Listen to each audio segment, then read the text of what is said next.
बाबा धवलेश्वर को लगी है गजभोग बड़ ओषारे बाबा धवलेश्वर पीठरे श्रद्धालुंकर प्रबल भिड़ जमी मध्यरात्रि गजभोग प्रस्तुत होगा सहित बाबा धवलेश्वर को भोग लगी बड़ ओषा बाबा धवलेश्वर पीठरे हजार हजार भक्तों भिड़ जमी पूजक परिवार ढिंकी रे चाउल को चूना करी नुआ वस्त्र परिधान करी गजभोग प्रस्तुत करथिले। पूजक परिवार पक्षरु प्रस्तुत गजभोग बाबा धवलेश्वर को लगी करा परंपरा रही। एसहित विभिन्न स्थान आसीथिबा व्रतधारी माने राति अनिद्रा रही बड़ ओषा पालन करने सहित गज मंडा एवं भोग ठाकुर को लगी कराइथिले।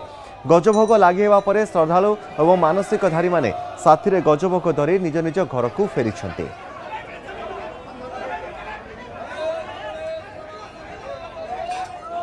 सबु प्रतीक्षार अंत घटी बाबा धवलेश्वर पाखे लगी प्रसिद्ध गजभोग जहाँकि नीति निरूपण और रीतिनीति अनुसार त्रयोदशी चतुर्दशी संधि क्षण में बाबा पाखे प्रसिद्ध गजभोग लगी हेबा परे श्रद्धालु माने बाबा को दर्शन करुचंती। सीधा आलोचना करबा भाईना सहित भाईना कहबे बाबा पाखे प्रसिद्ध गजभोग लगी करागला एवं बाबा को श्रद्धालु मानक द्वार भिटा जाकि दर्शन करुचंती देखुचन।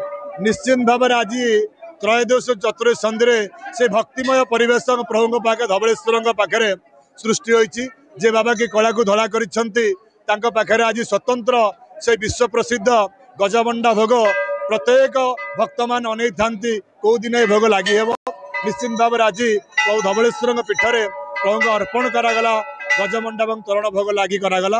आज धवलेश्वर पीठरे स्वतंत्र दिन जो हरिहर बेसर प्रभु जिते था से गजमंडा तोरण भोग लगी करा जाए।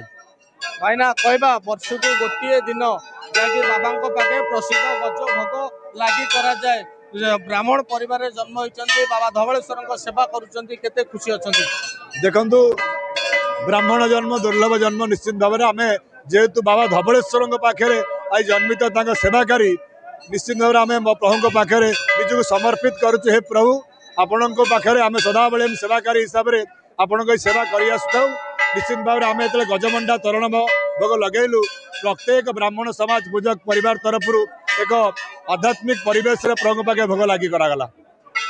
निहाती पक्षे शुणुले पूजारी क्यों भाव में सूचना देते कि आज बाबा पाखे प्रसिद्ध गजभोग लागू करा कैमेरा पर्सन कहबी मंदिर सम्मुखर चित्र देखेबे नाही नथिबा भिड़ लगी राति सारा उजागर रही श्रद्धालु माने हजार हजार संख्यक श्रद्धालु माने राति सारा उजागर रही महानदी में बुड़ पकईबा परे आसिचंती बाबा धवलेश्वर को दर्शन करने जहाँ बाबा धवलेश्वर हरिहर बेसरे आज श्रद्धालु मान दर्शन देउचंती राज्यर कोण अनुकोण हजार हजार संख्यक श्रद्धालु एवं मानसिकधारी बाबा को दर्शन करिसंती जहाँ रीतिनीति अनुसार त्रयोदशी चतुर्दशी संधि क्षण में बाबा पाखे लागू होती प्रसिद्ध गजभोग एवं तोरण से ब्रह्म मुहूर्त को हजार हजार संख्यक मानसिकधारी अपेक्षा करते अपेक्षा करी शेष में बाबा को दर्शन करी खुशी मन में घर को फेरुचंती। कटक जिला आठगड़ू सुशांत साहू न्यूज 18 ओडिया।